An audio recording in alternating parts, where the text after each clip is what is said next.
While watching the broadcast in hiding, Hader saw their getaway BMW featured in the news report.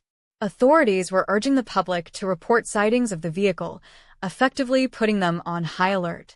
Knowing it was only a matter of time before someone would spot the car, Hader knew he had to act fast. Back in Swat, Hader's group settled into their secluded mountain hideout.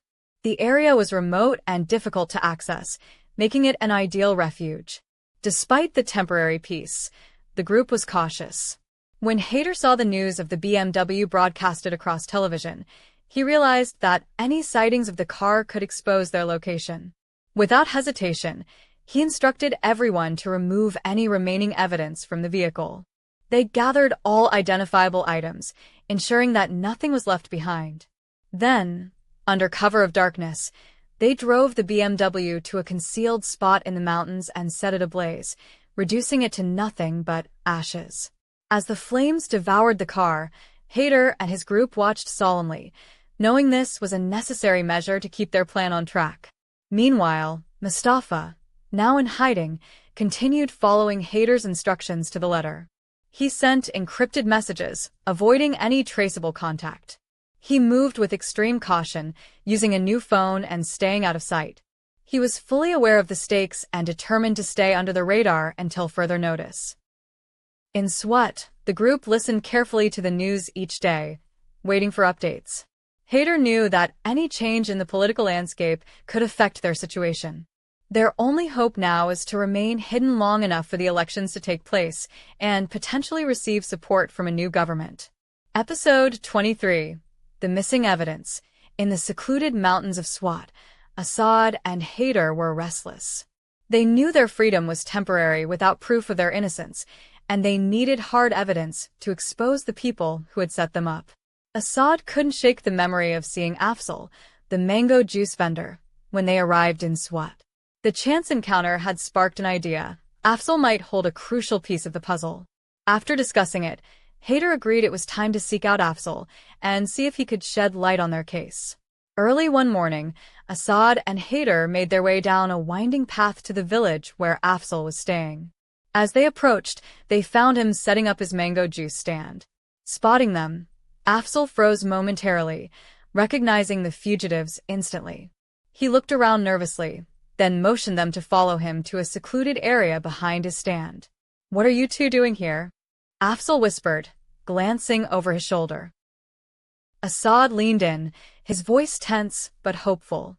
"Afzal, we saw you at the bus stop and figured you might be able to help us. We need to prove we didn't plant those explosives." Hader continued, "If there's any chance you saw what happened that day, anything at all that can clear our names, we need to know." Afzal sighed heavily, running a hand over his forehead. "You're not going to believe this," he began, his voice low. "I have a video that could help you. I didn't want to get involved, but I think I can trust you now. That day, I had a small camera set up on my juice stand. It wasn't much, just for security. But it recorded two men sneaking over to your bags and placing something inside them." Assad and Hader exchanged stunned glances. "You're serious?" Assad said, his voice filled with both hope and disbelief. "Yes," Afzal nodded. "I watched the footage later that night. I knew it was something serious, so I immediately called a police officer I trusted to report what I'd found." Afzal took a deep breath, his expression turning grim as he recalled the events that followed. "I told the officer I was taking the video to your attorney, Noman, to make sure it was in safe hands. He told me to meet him on the way, and I thought I was doing the right thing. But when I arrived at Noman's home, there were some very powerful people already there, waiting for me." Assad's stomach dropped. "What happened next?" "They took the video from me," Afzal said, his face clouding with regret. "And then they went after Noman. I'll never forget that night. They forced me to watch as they hung him and made it look like suicide. Before he died, they forced him to write a note confessing that he was trying to protect guilty people." His voice trembled as he remembered the scene. "They wanted to send a message, not just to me, but to anyone who thought of crossing them." Hader's fists clenched. "So, that's why Noman's death was ruled a suicide," he muttered bitterly. "They needed to cover their tracks." Afzal nodded. "Exactly. They told me I needed to disappear, too. They said if I didn't leave Islamabad, they'd come for me and my family next. That's why I'm here in Swat. I've been hiding ever since. Assad's mind was racing. The weight of everything that had happened to them, the arrests, the accusations, the torture, now seemed even heavier knowing how close they'd come to clearing their names. Afzal, why didn't you come forward sooner? Afzal looked at him, a mixture of fear and shame in his eyes. I thought about it, but I had my family to consider. These men, they're ruthless. They don't leave loose ends. I was too afraid to risk it. Haider put a reassuring hand on Afzal's shoulder. You did what you thought was best. But if there's anything you can do now, anything at all, we need it. Afzal hesitated, then spoke cautiously. Before I left, I made a copy of the video. No one knows about it, not even the people who forced me to hand over the original. Assad's eyes lit up. You still have it? No, Afzal replied, shaking his head. But my sister does. I couldn't risk keeping it with me, so I sent it to her for safekeeping. She's in Karachi. Haider felt a glimmer of hope. If we can get our hands on that video, it's our chance to expose the truth and clear our names. But do you think your sister would still have it? And is she safe? Afzal thought for a moment. My sister doesn't know the whole story, just that the video is important and needs to be kept safe. She's careful. But if anyone suspects that she has it, she could be in danger. We'd have to be extremely careful getting it from her. Haider nodded. That video is our lifeline, Afzal. We can't afford to lose it. The three men fell silent, the weight of the situation settling heavily around them. This was their first solid lead, their only chance to prove that they had been set up. But retrieving the video from Karachi would be no small task, especially with the police and CIA on high alert, searching for them. Afzal looked at both of them, determination in his eyes. I'll help you get to Karachi. My sister trusts me, and I can reach out to her quietly. But you'll have to be very cautious. These people have eyes and ears everywhere. Assad looked at Afzal, gratitude and resolve in his expression. Thank you, Afzal. You're risking a lot to help us, and we won't forget it. Haider, always strategic, began mentally mapping out their next steps. We'll need a plan to get to Karachi without being detected. It's a long journey, and with checkpoints everywhere, we can't risk being recognized. Afzal nodded. I know some contacts who might be able to arrange safe passage. They're discreet and have no connections to the government. I'll reach out to them and see what I can arrange. As the sun began to set over the Swat Valley, the three men returned to the small house where Assad and Haider had been hiding. They discussed the details of the journey ahead, each step filled with risks and uncertainties. Afzal would handle contacting his sister and arranging their passage, while Haider and Assad focused on planning their movements carefully. Before they parted ways that night, Afzal looked at them, his face filled with regret and resolve. I'm sorry I couldn't come forward sooner. But now that you're here, I'll do whatever it takes to make this right. Haider nodded, clasping Afzal's shoulder. You're giving us a chance to finally clear our names. That's all we can ask for. As they prepared to rest for the night, the enormity of the task before them hung in the air. This wasn't just about escaping anymore. It was about justice, about revealing the corruption that had led to their nightmare. Episode 24. The Escape Plan. Assad and Haider listened carefully as Afzal laid out his plan. I'll go to Karachi alone, Afzal insisted.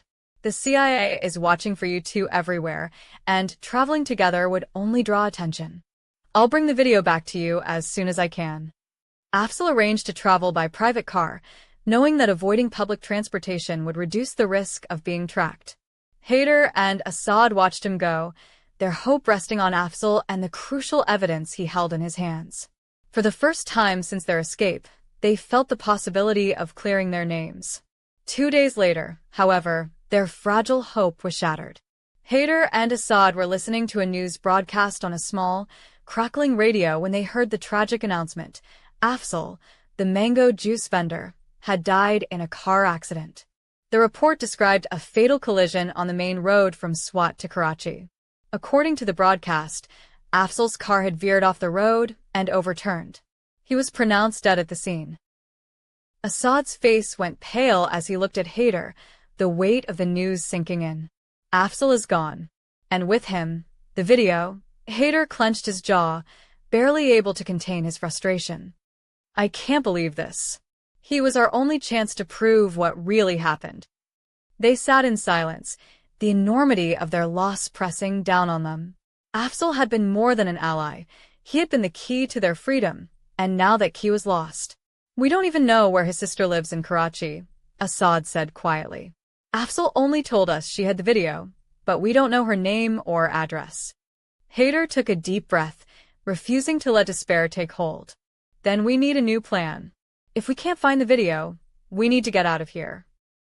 There's no way we'll be safe in Pakistan now. We need to cross the border. I'll take you to Iraq. Assad looked at him, surprised. Iraq? But how? We don't have passports, and the CIA is already watching all major exits. Haider gave a slight smile, his mind already working. I have a place there. It's hidden and secure. I know a few contacts who can help us get fake passports and visas to enter Iraq. It won't be easy, but it's our only option. Once we're there, we can regroup, plan our next move, and figure out how to get justice. Despite the gravity of their situation, Assad felt a glimmer of hope. Haider had always been resourceful, and if anyone could get them out of Pakistan undetected, it was him. Then let's do it, he said firmly. Over the next few days, Haider made discreet arrangements, reaching out to old contacts who specialized in creating new identities and arranging covert border crossings. With careful planning and a lot of patience, he managed to secure fake passports for himself, Assad and Mansour, complete with Iraqi visas. Before they left, Haider gathered them together, his expression serious. Before we go, I want you both to record a message. This video will be our insurance. In it, you need to tell the truth about what happened, everything you know. We'll hold on to it, and if we ever have to prove our innocence to the world, we'll release it at the right time. Assad and Mansour nodded, understanding the gravity of what they were about to do. They found a secluded spot in their hideout and began recording. Sitting in front of the camera, Assad spoke, his voice steady but filled with emotion. This is Assad, he began. I'm recording this message to share the truth of what happened. We were falsely accused of terrorism, but we have evidence that shows we were set up. A video exists, recorded by our friend Afzal, which shows two men placing explosives in our bags. These men were hired to frame us, and powerful people orchestrated the entire plot. Mansour continued. They also murdered our attorney, Noman, and staged his death to look like suicide. We know who's responsible, and one of their men goes by the name Amir. We're recording this message to let you know that we will release this video to the world. The truth will come out. Assad leaned forward, his expression hardening. To the people who framed us, to those who took innocent lives and nearly destroyed ours, know this. We will release the evidence 5 days before the election. The truth will come out, and you will be exposed. Haider stopped recording and looked at the two men. Good. This video is our last hope if anything happens. Once we're in Iraq, we can decide on the best way to use it. With their new passports and plans set, Haider led Assad and Mansour through a series of small towns and villages, avoiding main roads and staying out of sight. They took advantage of Haider's knowledge of back routes, slipping through rural checkpoints unnoticed and steering clear of any populated areas. Each night, as they lay low in hidden safe houses or makeshift camps, Haider took a moment to reassure Assad and Mansour. We're going to make it through this. And I give you my word, I'll find Afzal's sister. Even though we don't know where she is, I'll do everything in my power to track her down and get that video. Assad looked at him, grateful for the support. Thank you, Haider. I don't know what we would have done without you. Haider shook his head. We're family. I'd do anything for you. Finally, after days of careful travel, they approached the border. Haider's contact had given them directions to a discreet checkpoint that was rarely monitored and where they could cross with minimal risk. The night was dark, with a slight chill in the air as they reached the crossing point. The border guards looked over their fake passports, checking the details with disinterest. Haider held his breath, but his contact had come through. The guards didn't seem suspicious. Within minutes, they were cleared to cross, stepping onto Iraqi soil for the first time since their ordeal had begun. As they walked away from the checkpoint, Mansoor let out a sigh of relief. "I can't believe we made it." Haider nodded. "We're safe for now. But we have to be careful here, too. The people we're dealing with have reached far beyond Pakistan, and we don't know who they might send after us." As they made their way to Haider's safe house in Iraq, Assad and Mansoor felt the weight of their journey beginning to lift, even if only slightly. They were in a foreign land, far from the nightmare they had escaped, but the shadows of that nightmare lingered. And until they cleared their names, it would always haunt them. A few days later, they settled into the safe house Haider had arranged. It was a modest but secluded place, nestled on the outskirts of a quiet village. They kept a low profile, cautious with every step. Haider used this time to explore possible ways to find Afzal's sister, hoping she still held the video that could turn the tide in their favor. As they prepared for the next phase of their plan, they also began considering how best to release their recorded message.